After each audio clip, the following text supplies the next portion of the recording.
Okay, so apparently, by the way, I got outed by the internet because I call it Mario. Or Mario. Mario. That's the Mario. very Jersey, Yeah, it's the Jersey thing. Jersey Long Mario. Island thing. Yeah, up here in Jersey. So Mario. John Lovett, the Love It or Leave It guy. Oh, yeah? Yeah, he says it too, and he gets the same reaction. I didn't know that wasn't how you said it. Yeah, It's kind of like Mario. orange. Orange. Yeah, we say it with an A. Orange. Yeah. Orange. I didn't invent that. You're on Midnight Local, the podcast from How to Drink, where we just talk about things. Movies. Pop culture. Maybe some video games. That too. All the things.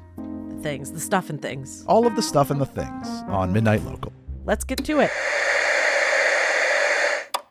Every time we leave the house, not every time we leave the house, but often. You don't have a microphone in front of your face.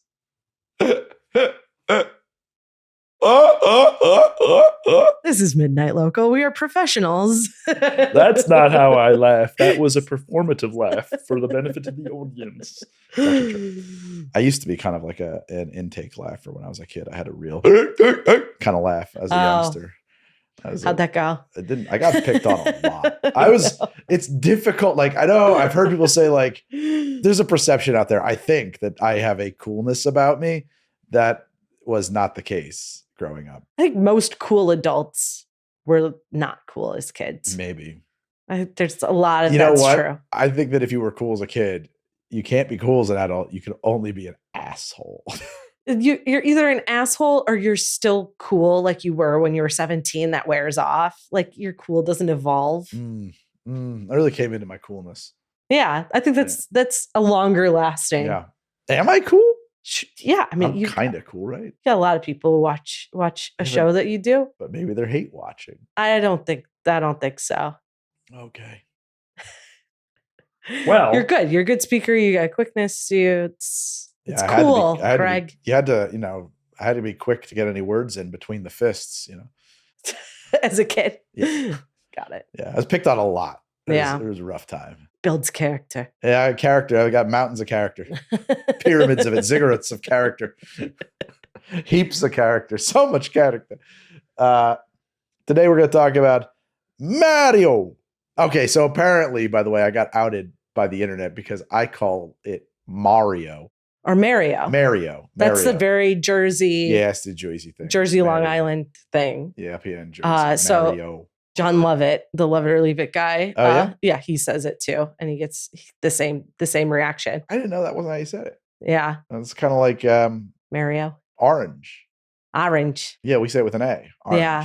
Orange. I didn't invent that. Yeah. I have some Midwestern hard A's still, but I apparently whenever I'm on the phone with my sister, it comes out much harsher. Talking about voice stuff, I often got comments on the show that, like, man, Greg sounds a lot like Kevin Smith if you close your eyes. I can now reveal it because I've moved, but like I lived a quarter mile from Kevin Smith up until very recently. Like I lived in the town. I watched him walk around. He's got a movie theater there that he, like I grew up there, like around Kevin Smith. Right. So it makes sense. If you watch Chasing Amy, they go to a hockey game. That is my high school. Oh, wow. Yeah. It's a scrimmage between my own high school. I was not in high school yet when that was filmed. Yeah. But that's my high school team. Now I was about to say something else. I don't want to talk too much about where I'm from. I don't want people triangulating my location. But yeah. So like very much from Kevin Smith country over here. Yeah. So it all tracks. I know whenever you said that, I was like, of course you would. Yeah, of course. Yeah. He walks 7 miles a day. The man looks good. He lost a lot of weight. He lost all the weight. He walks 7 miles a day in a hockey jersey and shants. Still wears the shants. Devil's jersey? I think it's not just Devils. I think he wears just hockey jerseys. Okay, just in general. Yeah, I think so. I might be I feel like I've seen him. I didn't know he was a hockey guy. Oh, in a Bruins. I think I've seen him in a Bruins jersey. I think that would be quite a rivalry if he's a Devils fan. But I'm just assuming he's a Devils fan from New Jersey.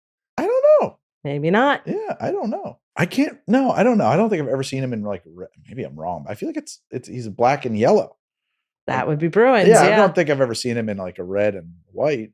But maybe I'm wrong. Traitor to his people. Yeah. I don't think hockey's like that. I don't think hockey people are that way. Are they that way? Yes. Oh, okay. The original 6, that's a whole thing. Oh. Yeah, absolutely. They are that way. Okay.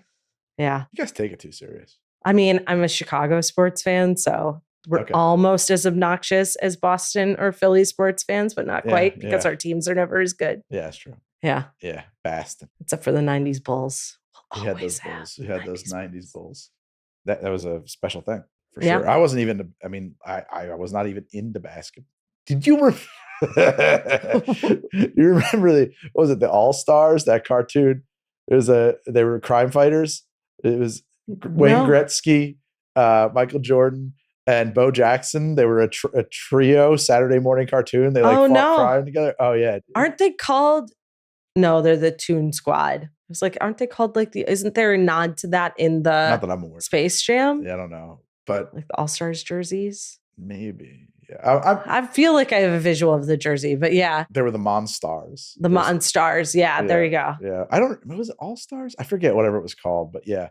That's all. Michael Jordan, Wayne Gretzky, and Bo Jackson. I went to Michael Jordan basketball camp.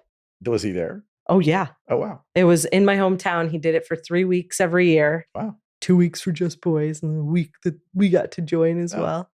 Yeah. Probably, whatever.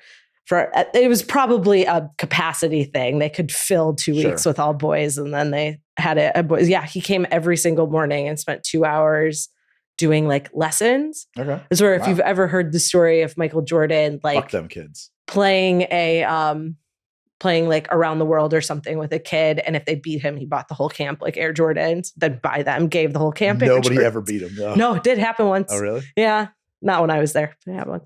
But my mom has like a whole high 8 tape of and then he signed autographs, took pictures with everyone, did the whole thing at the end of the camp. Were you I mean, I've never known that you were a basketball player. Were you just I was a in Michael junior Jordan high player, fan? No, I played in junior high, and then it conflicted with my gymnastics season, so I had to choose.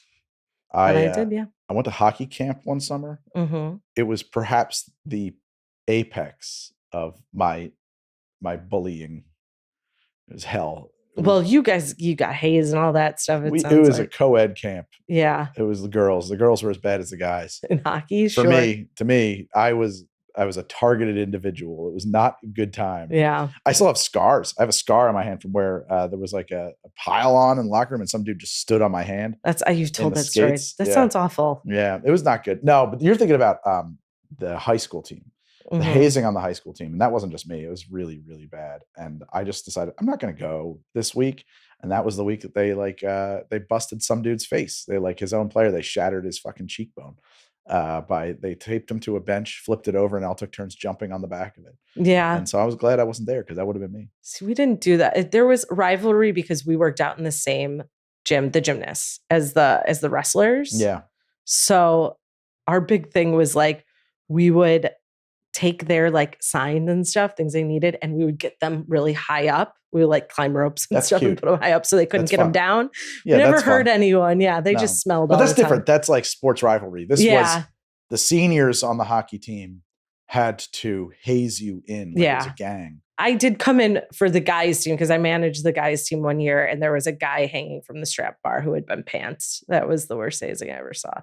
So when you're learning how to do giants, where you go around the bar, you put a piece of PVC pipe on the bar and you strap your hands to it. So you're stuck until so you're strapped, and then you have a thing next to you that you climb up on so you can get your hands out. Yeah. So they strapped him in and kicked the thing away and left him hanging there. And I walked in. I was like, man, if they didn't know somebody was coming, that's like he could have gotten himself around the bar into an up position and probably gotten himself out if he absolutely had to. I think I walked in like a minute and a half after it happened. All right, well, that's But man, if you left somebody like that, they die. Practice was starting in 10 minutes. Oh, I see. Okay. Yeah, he wasn't going to die. Yeah. Was it more just like the girls are going to come in and see you with your underwear down? Absolutely right. That's fantastic.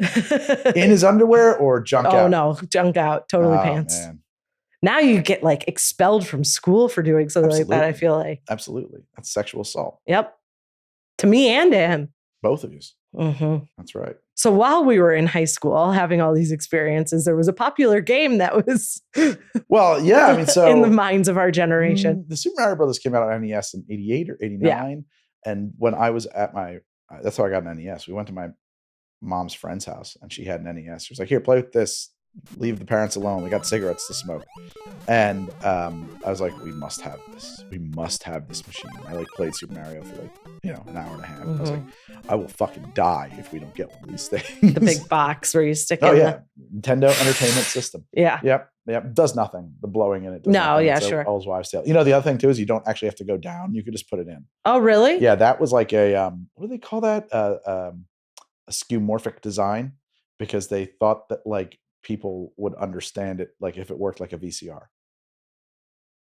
Yeah. So it was just sort of like to make it at that time, right? Because you would have pushed in your own tapes. Huh. Well, your VCR, it goes in and it pulls it down. So like they felt like you would get that better. Interesting. So, yeah, apparently it doesn't. It's connected once you push it straight in. This movie was good. I mean, like I was going to lean right into it. I was really pleasantly surprised by the Super Mario movie. How about you?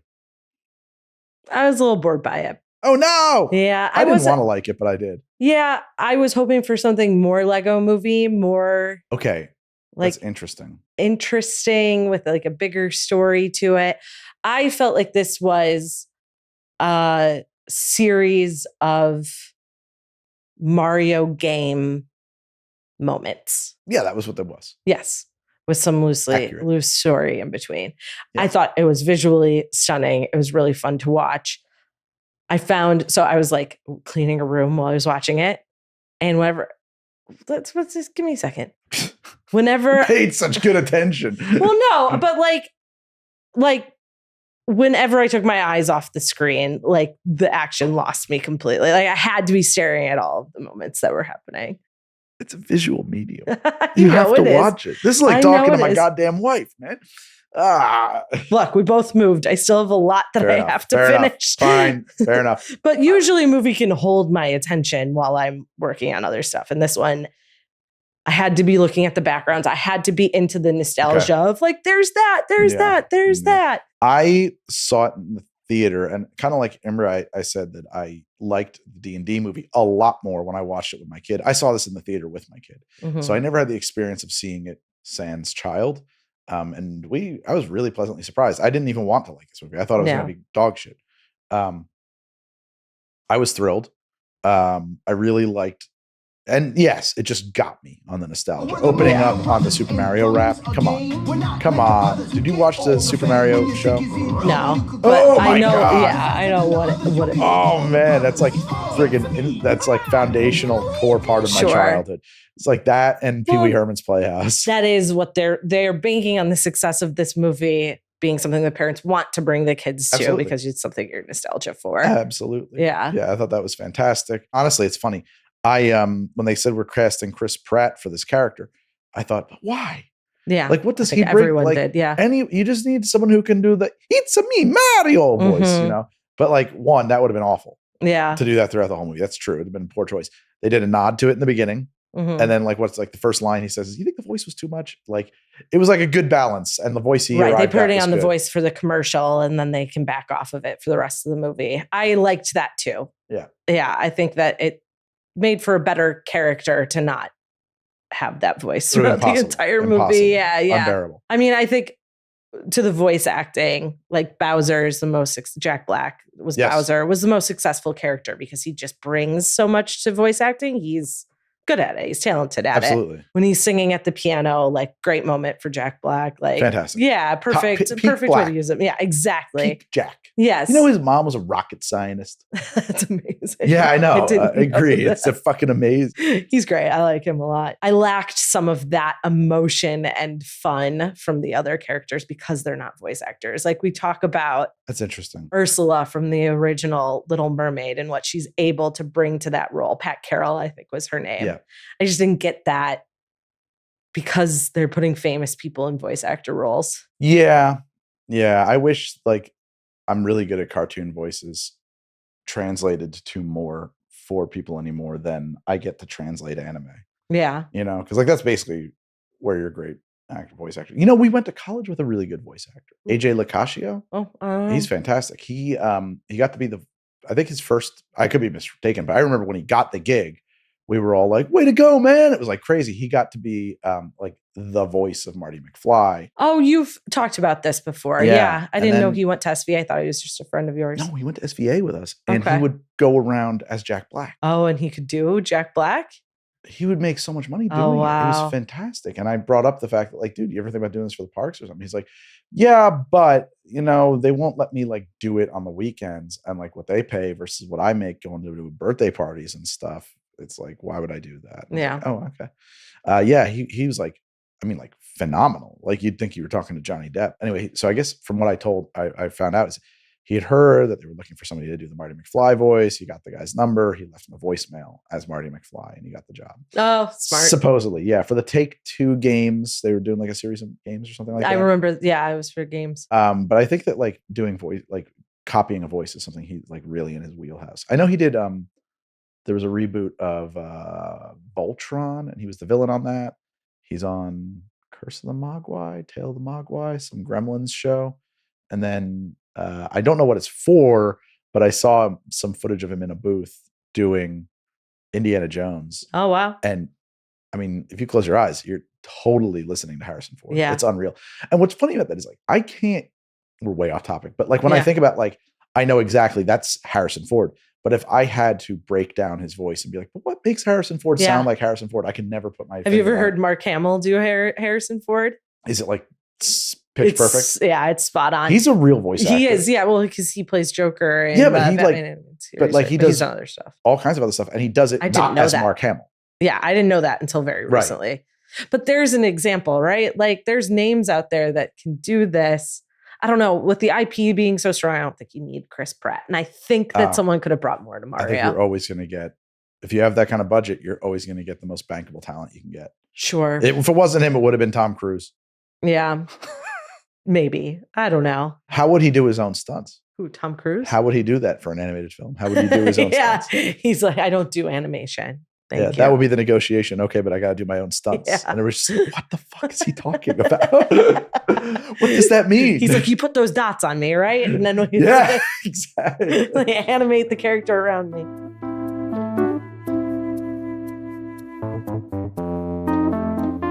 I thought it was really cool. I loved it. I thought the jokes were fun. You know, obviously child oriented, but like great. Yeah. So how does it pass the 6-year-old test? Oh man, we'll watch. So okay, we saw this movie, the D&D movie, and the live action Little Mermaid kind of back to back. Mm-hmm. And she ranked this one number 2. Okay. She likes the D&D movie strongest. This is right behind it. Little Mermaid. She's like, eh. Well, and she loved Peach, I would imagine. Yeah, she loves Peach. Yeah. Who doesn't love Peach? She likes the tough characters. Yeah. Yeah. The tough gals. Yeah. She likes them tough. Yeah. Bowser was a little creepy for me. Like, oh, yeah? Yeah. He's like very stalkerish and he's never going to let it go. And it's very creepy. I mean, the whole plot of the video games is that he's abducting Peach. Like, yeah, okay, that's part. Okay, that's part like of the video games. That's what Mario's he's about. Always trying to marry her. Yeah. Okay. Yeah. Our princess is in another castle. Right. That was a joke, by the way, when they go to the castle and the mushroom guys, the toads are outside, or mushroom people are outside, and he's like, "We gotta see the princess." And they're like, "Princess is in another castle." Oh, we play Super Mario, the first one on NES. Every time you beat Bowser at every castle. And then you liberate that castle, and then the Toad dude is just like, but our princess is in another castle. Yeah, right. Yeah. And she has an axe in this movie at one point, I think. And then Peach does? Yeah. Yeah. When to beat Bowser in NES, he's standing on like a bridge over fire, and you would jump over him, and there's an axe. And So that is hit the axe, it would chop out the bridge. Right. Presumably, you never saw it. You saw the bridge go. This movie hits so many of those. It's constant. Every time I watched it twice now, and the second time I saw like at least as many new ones that I missed the first time. So yes. So I didn't get to watch this one with Rachel. She doesn't have any relationship to Mario, and I don't think the movie would have done much for her. Yeah. That would be my biggest critique of the movie. If it's not playing on nostalgia, I don't think it's really playing on much else. Well, I'll tell you this. There might be a kind of uncanny valley. Like, I like the nostalgia of it. My kids love it. Yeah. You know, like she's got no nostalgia. That's true, but they're like, they're kids. It's a cartoon. I All right, well, some of them fail. That's true. You know, It's true. She liked it a lot more than live action Mermaid. Like Mario is huge. My one of our best friends is from Brazil, and her nephew.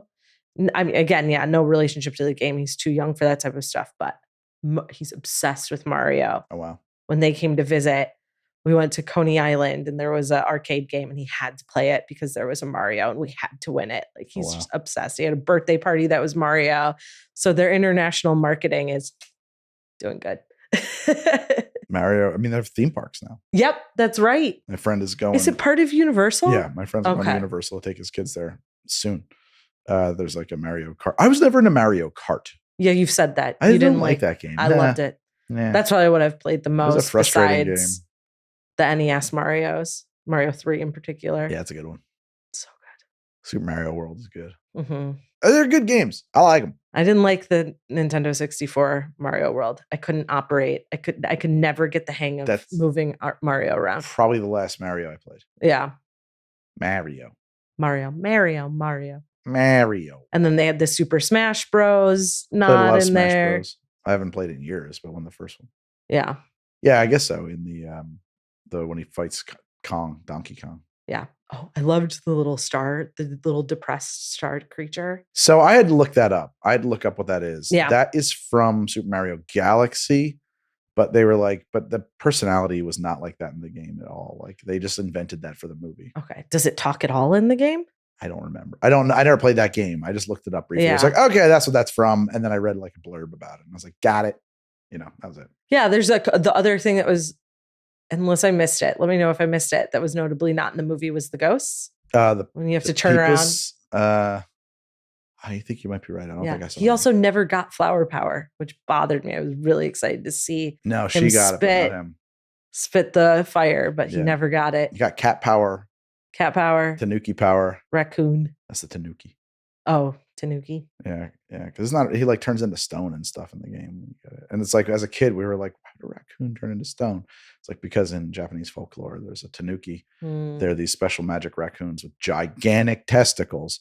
And they are like shapeshifters and they turn into stone and all that stuff. Got it. They're tricksters. Yeah. There's actually, I've never seen it yet, but there's a Studio Ghibli movie, not Kurosawa. What's his name?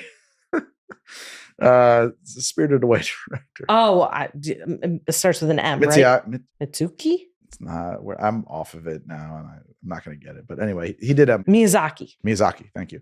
Yeah, there's a whole Tanuki movie that they did that I haven't seen because they say it's like, I've read it's like not so great for kids. Like a lot of the Tanukis die horribly. Okay. Yeah. But we should check it out. I want to check it out. I think there's a lot of Miyazaki movies we should watch. I think this movie should have been directed by Miyazaki. I don't actually think that. I think it's a miss. Love Miyazaki. I think it'd be a poor fit. It's like Kurosawa doing whiskey commercials. So there was something you wanted to say about Dumbo, Brooklyn? With this? I used to work in Dumbo all the time. There was an ad agency there I had to go to called Mustache. It was what they call one of the F Trains agencies. And I was watching this movie. And like Brooklyn that he lives in, it is Dumbo. Okay. And I mean like to an insane degree of specificity. Okay. To the point where like I knew what corner the camera was on when we were filming. I was like, well, if they go down there, there's going to be a big construction site. That's going to go, oh, there it is. Oh, like, wow. Yeah, okay. like crazy how accurate it was. And it's like, oh, there's where Grimaldi's pizza is. Oh, no, but they made it into so-and-so's pizza instead. Right, they just changed it. That's awesome. There's the Lighthouse ice cream that, oh, no, they made it into something else. Like, I was like, this is like surreal.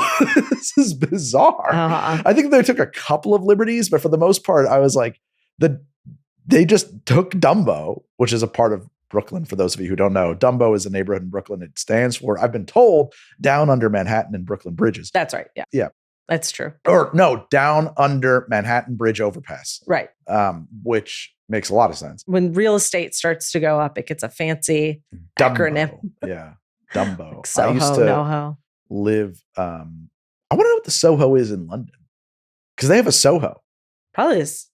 They don't have a Houston Street. They don't have a Houston. Yeah, so Soho is south of Houston. What is their Soho? Yeah. I don't know. That's a knowable thing. We'll look it up. And we should look that up. But I used to live just up the hill from Dumbo at a place called the St. George, which is where the dorms. You lived so with Alex. Because because you face Pineapple Street on one side. I think so, yeah. My friend lived across the street from that dorm for years after you moved out of it. This is in our 20s. Yeah, he lived they had like a studio right there. Okay, studio. Yeah, it was a tiny studio for two people. Yeah, so that's how they pulled it off. But we could see into all of the windows of all the dorms.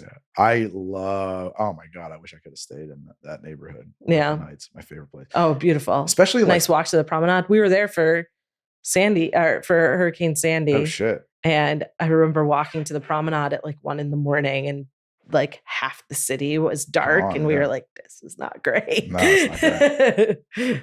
It was bad. Yeah. I was in Kevin Smith town. Oh yeah. Also not good. 11 feet of water on my street. Yeah, not good at all. I have some interesting pictures from that too. It's just like, oh, here's like a 40-foot boat in the middle of the street. Just got blown in here. Wow, terrible. But it's a beautiful neighborhood. It's one of the, like, there are places I think of that are autumny. That is like an area I like to be in the autumn. It's very autumny. It feels good in the autumn in Brooklyn Heights. Lots of trees. Yeah, and like the way they brown up is beautiful. And like, it just feels right. You know, you want to walk around with a scarf and a coffee, you know, hanging around Brooklyn Heights. I used to work at the Brooklyn Heights Twin Cinema. Mm-hmm.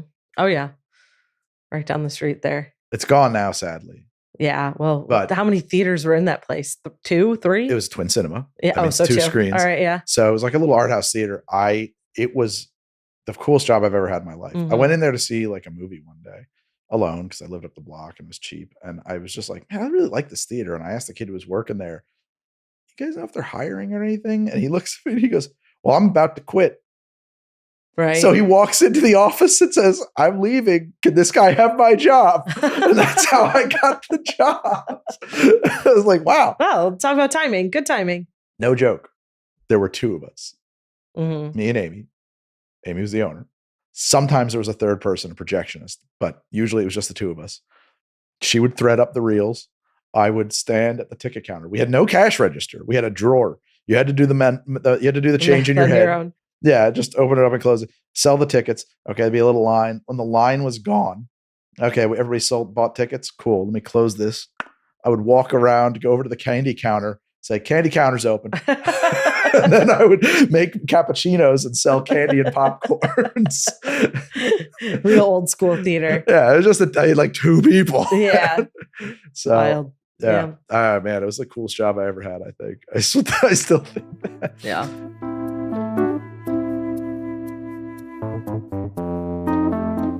Well, you're in good company with Mario because popular flick. Oh yeah, it's grossed $573 million. It's 1.3 million worldwide. Huge. That's a lot of money. 1.3 million. 1.3 billion worldwide. Yeah, it's the worst flop in history. It's the most successful movie of the year so far. That would not surprise money wise. That wouldn't surprise me at all. I want to go back to something you said. You said you thought it was going to be like the Lego movie. I want to know what you mean by that in a second. But it's funny you say that because I have always avoided the Lego movie because the whole idea pisses me off. What pisses you off? There can be no Lego movie. There is no Lego to make a movie about. Lego is whatever you imagine it to be. And the idea of that's the point of the movie. Then there should not be a movie. No, that's not. No, you can't write down words and say that this script is the Lego movie ever. Because it's the imagination of the person who built the Lego city that you're in. I don't like the idea. It's exactly the idea you say you want it to be. But it's the imagination of a person. Yeah, it's a Lego movie. Right, I don't want it. There's been tons of other different, that's why it's it's a bottomless well. I don't like it. It pisses me off. Okay, that's fair. It can piss you off. You go right at it. Philosophical opposition to this movie. Yeah, I mean, I think they knew that, which is why that's the surprise of the movie is you're in somebody's imagined world that they've built, which is the whole fun of Lego. That's true of all movies. Okay. Well, then there shouldn't be any movies, Greg. No, but I feel like it narrows Lego. No. Do you know that for years they wouldn't make green blocks so that kids could make, because they didn't want kids to make army vehicles? Good for them. They changed that. Yeah, now sure. They have guns and stuff. But yeah, they wouldn't make a gun. They wouldn't make military stuff for years and years. Then they decided to make money. Yeah, well, as one does, I'm sure. Are they publicly traded? I don't know that actually. I Yeah. genuinely I don't. I watched a whole documentary. Well, it's about Mattel. Lego. Who makes Hasbro? Mattel, who owns Lego? To my knowledge, they're independent. Lego owns Lego. I think so. Yeah, they're a Danish or Dutch company. I forget. Okay. One of those D's up there. I built a portrait of my nephew's out of Legos. That's kind of neat. It was really cool. That's cool. Sometimes I get a bee in my bonnet about wanting to try something, and it becomes quite an epic project. That's cool. Yeah. I'd like to see this Lego portrait. I will show you. I don't know if my sister or brother-in-law want me putting pictures of them on the internet. No, that's fair. That's fair. Yeah. Well, I assume it's kind of pixelated. It's but from far away, it's actually a pretty clear image of the picture. You are the Swara of Lego. I had to order like bags of, because I found a place where I could build it in like a generated system, and I could like play with how many colors I wanted, how detailed I wanted it to be. That makes sense. And then I had to go and order bags of these colors and then some of the back plates, and I just sat there forever. I was watching Game of Thrones. It was fun. Okay. It was a nice couple months long project. I just chipped away at it. Oh yeah, because you had to like, I had to, it's big. It's a big piece. Oh, it's big. Yeah. Oh wow. Anyway, I don't like the idea of a Lego movie. But I did like the Mario movie because Mario has a storyline. Ostensibly, there's a plot line there to adapt. Do you remember the plot line of the 93 Leguizamo flop? Which I need to go back and watch. Vaguely. Probably, I said vaguely, probably a lot more specifically than it's going to sound like. That movie is snapshot images in my brain. That's all it is. Dennis Hopper is King Koopa, who is a mobster. Who's Luigi? Luigi is John Leguizamo. He's John Leguizamo. Who's Mario? Oh, Bob Hoskins. Okay, Bob Hoskins. Yeah. Which there's a great interview where he got the job. He didn't know anything about it. And his kids were like, "You're Mario!" And then they showed him the video game. He's like, "The fuck is that?" I'm like, a little square that jumps up and down. He's got, a great Cockney accent. I can't do Londoner accent, I should say. Actually, not a Cockney, but so King Koopa is a corrupt mob boss / king of the city. I forget if the city is supposed to be in New York, if they ever specify it, or if it is some other place. Like, I don't think I've used the word Mushroom Kingdom.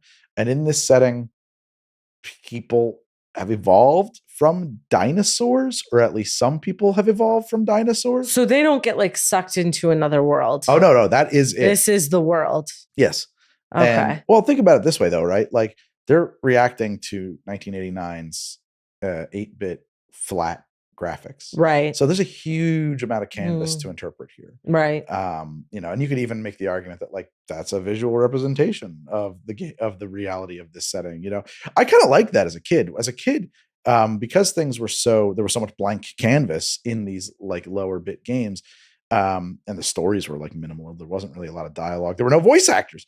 You could fill that in it was more like, it was, I don't know, it was in a lot of ways a very rewarding, creative experience playing games that were like that in a lot of ways.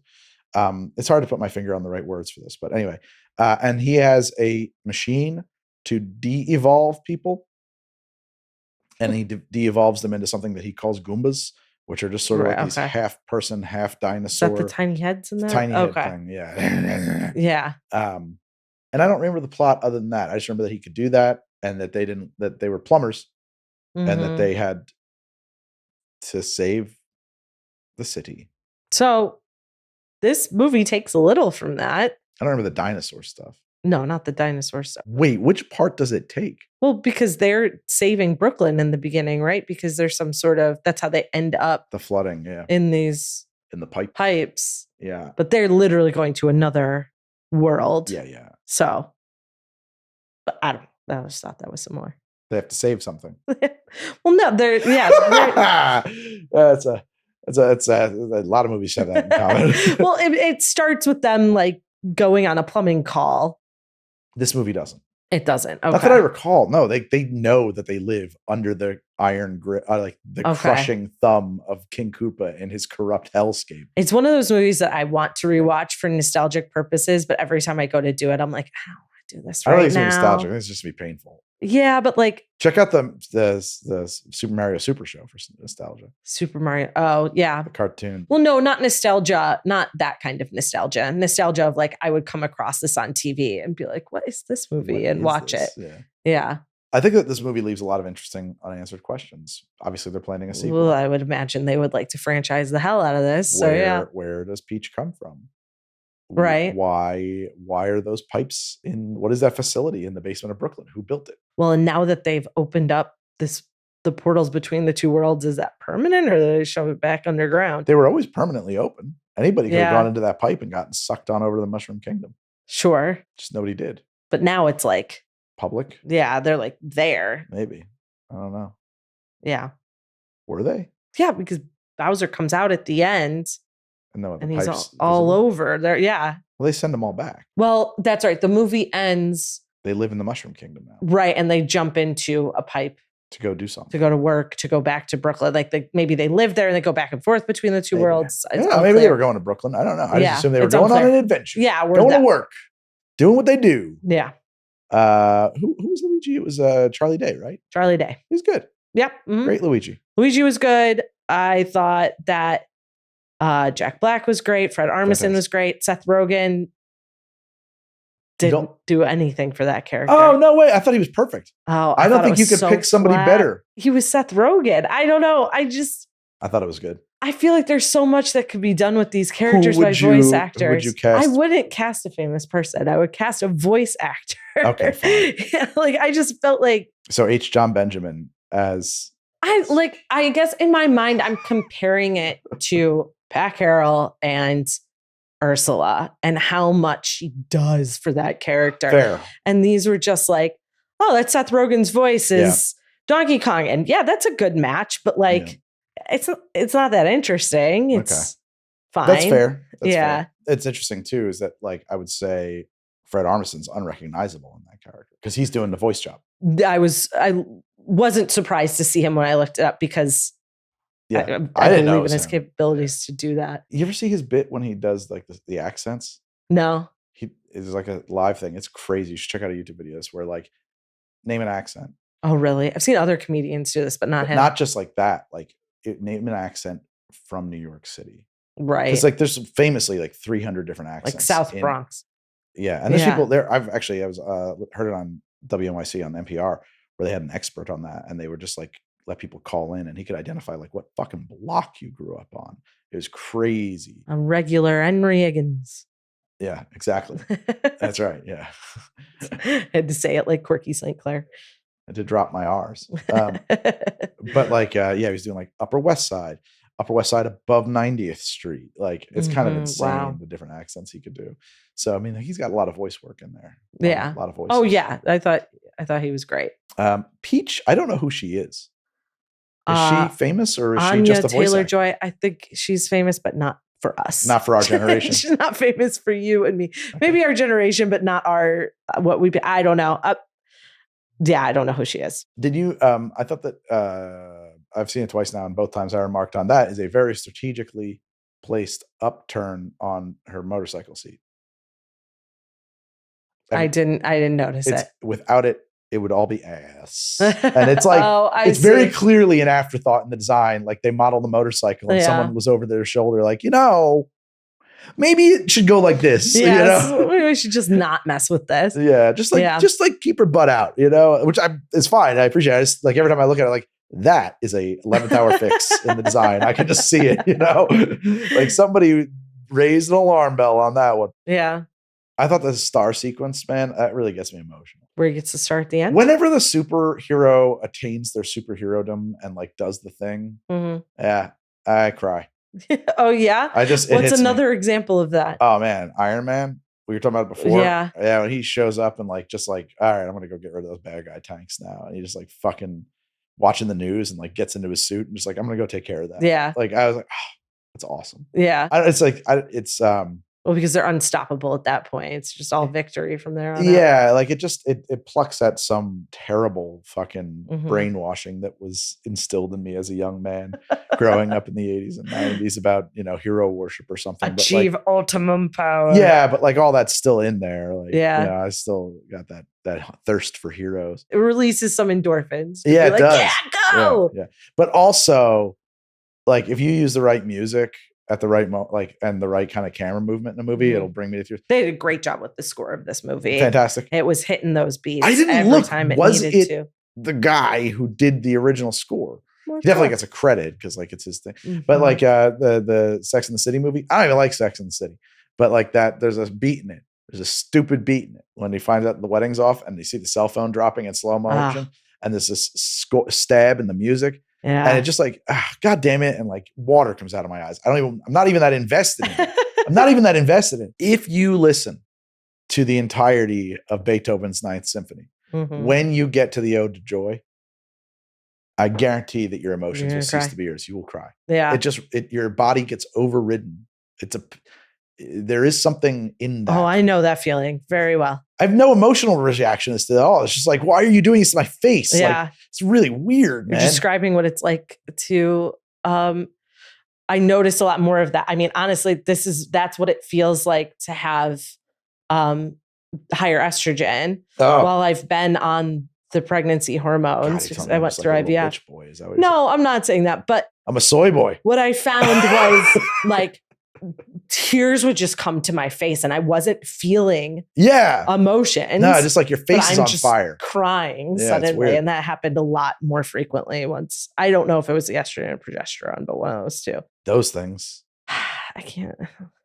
I'm looking for. Because like the guy who composed that music is really, really famous because of his incredible ability to tease all of these like huge pieces of music out of, an 8-bit tracker. Brian Taylor. Oh, well, that's not the guy because it would be a Japanese dude. Okay, so he had Nintendo composer Koji Kondo to work alongside and bounce ideas off of. Okay. So there was an involvement there. Good. Yeah, Koji Kondo. Yeah, that's his name. You say you wanted more from this movie other than like better, voice actors. What would you want that's more? It's a good question. I feel like maybe it's a similar feeling to you watching D&D alone as an adult and then you experiencing it with your daughter. Yeah. Like, and that made you like the movie a lot more. So I think watching this movie, like if I were to watch it with my nephews, I might like it a lot more in a similar way. As an adult, I was just kind of like, it's fine. Fair enough. Like it felt like a series of vignettes without a script. It was like, we need a Mario Kart moment. We need a Smash Brothers moment. And like they linked all of those together in whatever order felt best. And then Peach gets to fight for her freedom at the end instead of Mario coming in and saving the day, which thank you for that, modern society. Although then when they attack Brooklyn, Mario and Luigi do. Right. Yeah. They defend their home, which makes makes sense. Like we were talking about this before with like the live action Little Mermaid, like obviously you want to correct the agency issues from the original, but I do feel like they overcorrected because they truly made Eric into a dude brainwashed by a sea siren who then just spends like the climax of the movie holding onto a rock for which he is in the original. His eyes are all fucked up. Oh, that's from Vanessa. Yeah. Yeah, I was talking about they made Ariel into a sea siren with a siren skull. Yeah, right. So they made him into an actual meat puppet for that entire movie. Yes, that's true. Yeah. So I was like, well, that seems like a little overcorrection. Like you leave that guy a little bit of agency. Yeah. Jesus, it wasn't his fault that that's how they wrote it back then in '89. And Peach was always a badass. Yeah, and not in the first game. By the time you get to Mario 2, though, Mario 2, I always played Peach. Yeah, because you get the flying skirt. Yeah. Which is actually not a Mario game. Right. We've talked about it. It's a reskinned game from Japan called Doki Doki Panic. Right. Which is really weird because it does feel very different from the very games. Different. Yeah. Like there's fucking pyramids in it and shit. But then it's kind of become like a weird piece of Mario lore. Canon. Right. In the first game, she's just sort of there screaming at the end of a lot of things. Yeah, you never see her in it. Yeah. She's just the thing that you're going after. Or maybe that's a third movie. Or the third game. Well, only Mario 2. There's somewhere where you run into her as like a communicator, but she doesn't have, you don't play her as a character. You only play her in the Mario 2, as far as I'm aware. Right. That's all I ever remember. It'd be cool if they made like a sequel to Mario 2. like a specifically like because like Luigi has a whole string of games. Luigi's Mansion, Mario usually gets like they get the mainline games, which are kind of weird now. But like just do like you could do like a whole thing with Mario 2. Yeah, it could like be Peach's World. Well, you could have the 4 characters be selectable. And Toad was also Mario too. Yeah, you play as Toad. Toad, Mario, Luigi, right, and Peach. And with her, you can play her in Super Smash, obviously Mario Kart. Do you play her in the bigger Mario worlds? Is there even Luigi in the? Well, player 64? 2 is Luigi. It is always okay. But I don't recall. Yeah. I don't because I like I said, last one I really played was Mario 64. Yeah. I'd like to check out some of the more recent ones. Yeah. I guess there's a play a lot of Mario Party around the house. Yeah, you do now? Yeah. The one for Switch good? There's a couple for Switch. Okay. So my daughter really prefers Mario Party All-Star or something like that, which is like it pulls from all the old Mario Party games. And I find that to be like so boring I fall asleep because in that game you just push the thing moves. It tells you what happens. But I like Super Mario Party, which is like kind of a new take on it, and like it's much more strategic. You have to really think about your moves and stuff like that, particularly in like the 2-player version, because like it's not like on a track. Like you roll the dice, and then like it's like a grid, and like how you move is really, I don't know. It's a good game. It's actually really fun. Whereas Mario All Stars, just want to fall asleep, like straight up. I'm not going to stay awake. Yeah, I'm going to try them for Switch. I will eventually. I just got the new Zelda game, so I'm going to be playing that for a while. Yeah, I haven't gotten that one yet. Yeah. It's on the nephew's bought it for me for my birthday. It was very sweet of them. I know my daughter wants to play with me. I just haven't gotten around to it yet. You were saying. I think it's going to be like a winter sport. I was like, kiddo, like it's beautiful where it's, but when the sun starts going down early, we're going to need something to do. Let's get into that. Yeah. So, but we just got the house. We have a backyard. I'm going to be busy anyway with this stuff. Be busy, yeah. I was trying to think of some settings that we don't get yet in this movie that could be in sequels. And one that popped into my head was in Mario. Is it the second board or the third board where you've got the dancing trees and you're in like the sand desert? You got the doom, doom, doom, doom, doom, doom, doom. Which what? Oh, Super Mario the 2. Third 2. movie. No, third movie where you're in the desert. Third game. I keep doing movie game. Third game. I guess they do have like a desert world in the second game as well. A lot of it. But in the third game where you've got the pyramids and you've got the dancing trees on the board. Yeah. Oh, that's interesting. I think of that as a Mario 2 thing. I just said Mario 3. I haven't, what's funny? Mario 3 came out. By the way, if we're talking about Mario 3, we got to talk about The Wizard. That's a movie we should do. It was like your chance. I actually watched that not too long ago. Your chance to see Mario 3 before it was, yeah. That was why we saw that movie. It was also a fun movie. It was a fun movie, road trip movie. Yeah, the movie filled me with fantasies about running away with a young redheaded girl. I was her age. It's not an inappropriate thing. And you had the power glove, the power glove. I would like to get a power glove. I don't own one for like nostalgia purposes. But like it is so bad. It was so bad. That's the line. The power glove. It's so bad. But in truth, the power glove is very bad. Yeah. I revisited that movie with my nephews maybe 3 or 4 years ago. And I was like, that kid, I remember thinking, he was like a big kid, right? He was a teenager. And watching it as an adult, I was like, wow. Just a tiny little boy. Perspective shift. Yeah, exactly. Well, that's like, I don't know. We were in high school. I was in high school when the Monica. This is such a dark and heavy turn. I was in high school when Monica Lewinsky stuff was going on. And all of us were like, well, she's like 19. Like, what's the fucking big deal? She's in her 20s. She's in her 20s. Yeah. Now, as a person who's turning 40, I look back and think, no, that wasn't right. Yeah. Like, she's a little baby and he's like a great big old man with a lot of power. That's not okay. Maybe the most power. Most power. Amongst the most power you can have. All of the power. Yeah. King of the world. Yeah, that's not okay. Yeah. Not a good situation. You know what? I don't think people without fully developed prefrontal cortexes should even be allowed to make those kinds of decisions for themselves. Somebody should have stopped her. I guess they did. She tried to. Yeah. That was Linda Tripp's whole thing. She was trying to step in for her.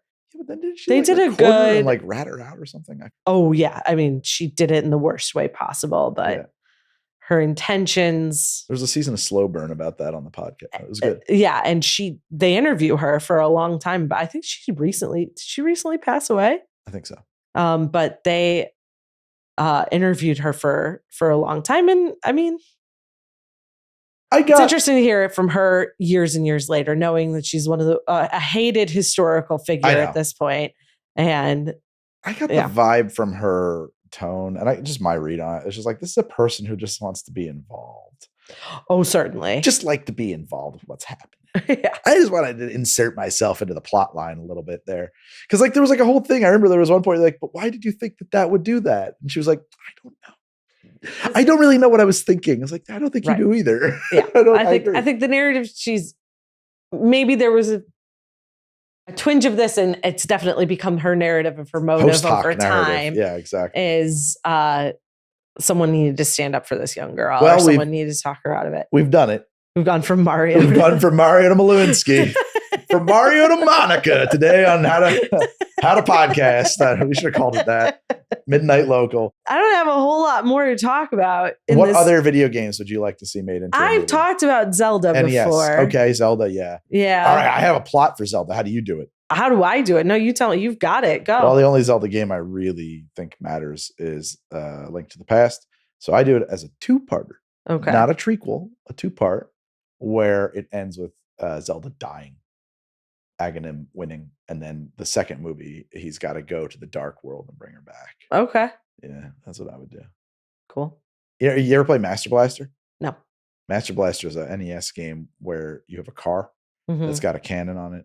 It's a kind of an early Metroidvania, actually. As a matter of fact, it might even predate Metroid. I'd have to check my facts on that. So maybe properly speaking, those are actually Mastervania games. Where you're descending like in this two-dimensional thing. And actually it's really weird too, because like you get out of the car sometimes and it turns into Zelda, like your top thing.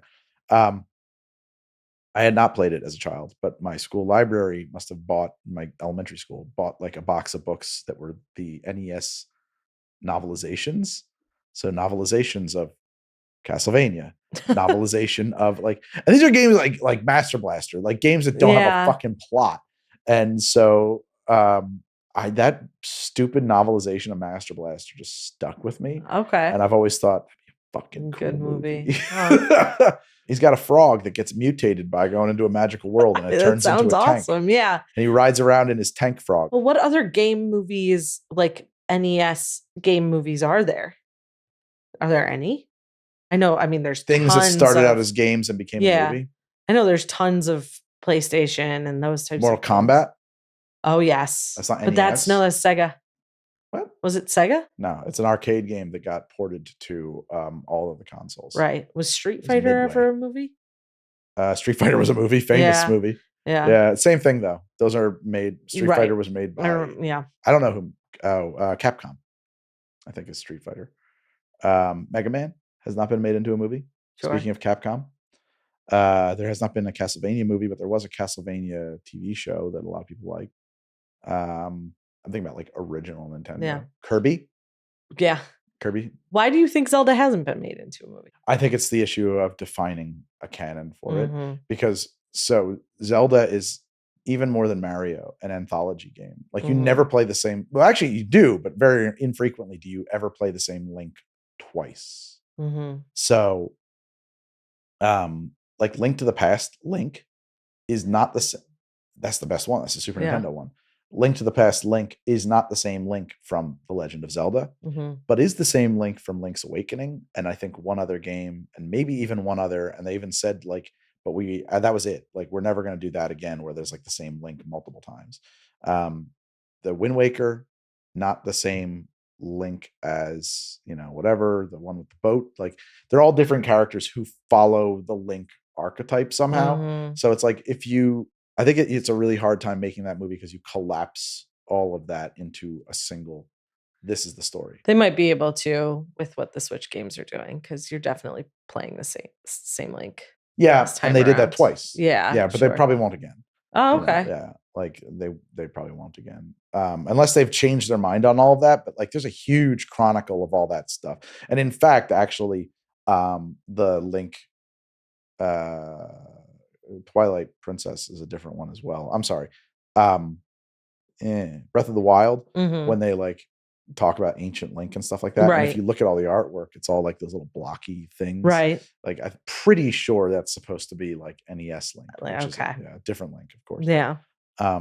Link's Adventure, Zelda 2. that would be the same Link, I think, as the first Link.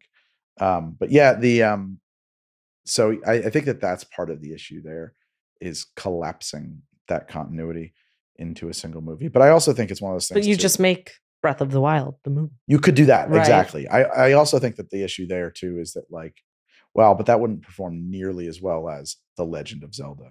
Right, but it's The Legend of Zelda, Breath of the Wild. I guess you could do that. Or Breath of the Wild, a Zelda story. That would be a sequel.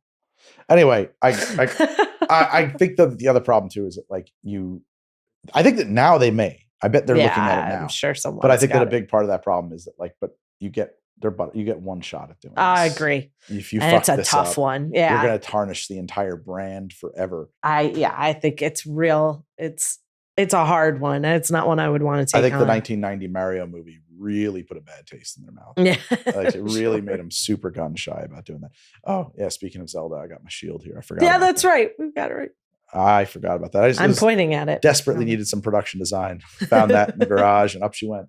That's how we do things around here. I mean, that's kind of what production design is. Yeah. I guess there's a duck hunt Easter egg in the movie. One of the restaurants. Yep. Is a language. It's in another language, but it translates to duck hunt. Yeah, and then if you look around his bedroom, he's got like an R-Type fighter. There's like posters of so many old games. Mm-hmm. There's just like tons of probably go frame by frame. I think you actually could. Yeah. Also, like, all the characters who hang around the pizza parlor, like, are references to other games that are tangential to Mario. Yeah. Well, and they will expand into all those worlds, I think. Very well. They could. We'll see. But I mean, Lego is now got TV show, Batman, like, it's everywhere. It's branched out in so many different directions. So when I was a kid, the Super Mario Super Show was on every single day after school. Mm-hmm. Every single day. 4 days a week, Mario and Luigi would show up on TV, live action, and in their horrifyingly low budget looking little Brooklyn basement. And then you would get a framing story with a guest actor, who would come in and have some problem that you needed the Mario Brothers to solve. And then you'd go to the Mushroom Kingdom, where everything was a cartoon. Mm-hmm. Okay, and you'd get like this thing that was like an interplay back and forth with these little sections of cartoon and live action. But on Fridays, and I want to point out, this show was on new episode 5 days a week. 5 days a week. Yeah. For how many years? I don't know. Not very many. It was quick. Yeah. On Fridays, though, you got a Zelda cartoon. Okay, you've talked about this on How to Drink before. And at least me and my friends, were like, well, fucking Link is way cooler. Link is in a fantasy setting. He's got a fucking sword and a shield that shoots lasers. He fights monsters. Like, bow and arrow. Mario is cool, but like kind of like weird and but like a different way. Like nobody was like, oh, I love Mario, but like Zelda's like a guy. Like, he's a character you identified with. You know, he's like a classic fantasy hero, especially back then when we were filling in the blanks on what all of that was about. Mm-hmm. Not Zelda. Link is a guy. Sorry, Zelda's a lady. So we all were like, oh man, Zelda cartoon this weekend. Love it. Let's go Friday. Let's go. Let's watch that. And we obsessed over like not missing any of those episodes. I'm sure I did. And I couldn't tell you the plot of nearly any of them anymore. Mm-hmm. Just remember one time that Ganon fell into a bottomless pit. And there was a threat that he was going to starve to death by falling forever. That's terrifying. Oh yeah. Yeah, it is. Oh my God. Yeah. But basically it was the worst cartoon ever made. Oh. Ever made. You should watch it now. It is awful. There was like some, there was something in the air.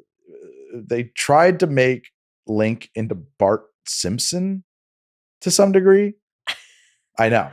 He was like a bratty teenager? Yeah. Okay. Yeah, kind of. And like he lived in a castle with Princess Zelda. And the opening episode, he's trying to catch a glimpse of her naked. Mm-hmm. And every episode he's trying to get a kiss from her. And it always nearly happens, but then something doesn't. And his catchphrase that he managed to work into the episode multiple times was, well, excuse me, princess. Well, yeah, they tried to make him into like a cross me, between princess. Michelangelo, the Ninja Turtle, and Bart Simpson. Fun. No, it's just awful. Yeah, I know. It's not even like skeevy. It's just like poorly executed. Yeah. You could actually do that in a way that like would be fun and inappropriate, and age poorly. But it wasn't even good then. It was just bad. It was just very, very, very bad.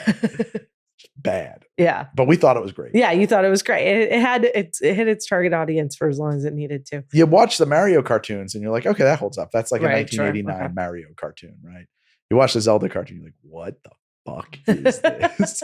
This is See, and maybe the after that worst experience, shit. so like we need to just like take a step back.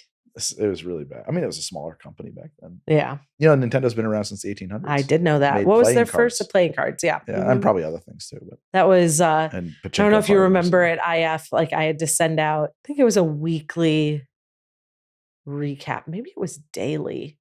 God. There was some kind of like weekly or daily recap email I had to send out. And I used to always put like a this Fact day of the in day. history Yeah. fact. Nintendo And one of founded. them was when Nintendo was founded. And It's like 1837 or something. it's over 100 years old. It's really old. Yeah. It's crazy. Yeah. I liked it. I gave this movie 2 drinks up. 2 drinks. 2 drinks straight up. Not so much for me. Not for you. I Watch it with your will nephews. likely revisit it with some kids in my life at some point, and we'll see if my opinion changes. I'll tell you my one thing I really didn't like was the exposition around like the training scene and like explaining how power-ups work and that when you get hit, they go away. I would have preferred they just sort of They like just let it happen. Yeah, or just like wrote it so that like they reinterpreted that whole process a little bit, honestly. That felt stupid and I just had to let it go and get over it. But like, I didn't like that part. Yeah, they had their Matrix moment. No one makes the first. It wasn't a jump in this case. It was something else. Oh, I didn't even think about that. Yeah, Right. I don't think it was on purpose, but that's what I thought of immediately. And then Peach was like, well, I did it the first time, but I'm from here. So. But also she's not. I mean, she grew up there though. Yeah. Mario's brand new to the world. He's just a little baby. Yeah, he's a little. He's a little guy. Yeah. Until he has the mushroom. Then he turns into a bigger guy. He hates mushrooms. He hates them. That's the irony. Yeah. We keep turtles. His mushroom world. Turtles. Does she say something like turtles are nice where you're from or something like that? Yeah, people keep them as pets. Yeah. He tells her, if you ever come to Brooklyn, I'll get you a pet turtle. But then they give Bowser the blue mushroom and now he's her pet turtle. Well, for now. For now. Obviously, he's going to get out. For now. Yeah, for now. I was like weirdly concerned if there was holes in the top of that for sure. jar. No, yeah, right. Like no habitat at all. Yeah. Not even some moss. Yeah. Nothing. Well, they just need to transport him from one place to another, presumably. But they keep him in a cage. He's playing that piano. Piano. They probably gave him that. It wasn't shrank with him. They gave it a mushroom. I couldn't eat a mushroom. I don't know. Feed that piano a mushroom. That feels like American Psycho when he goes to the ATM and it says, feed me a cat. All right. You got anything else on this one? That's it. All right. All good. Big thank you to Annie Villalobos, who is our producer and editor of the show. Thank you to Studio 71 for putting this together and making it happen and distributing it. And Heather Vaughn for our lovely, lovely artwork. Thank you, Heather. And you're welcome to Epidemic Sound. The check's in the mail. Please subscribe to us on YouTube and give us a listen anywhere you get your podcasts. For reals, though, do that because we're fun. We've been having a nice time, and you can have a nice time with us. Oh, wait. Does Mario have a... Nope. There's no, Mario sign off. Let's go. Oh, yeah. Let's go.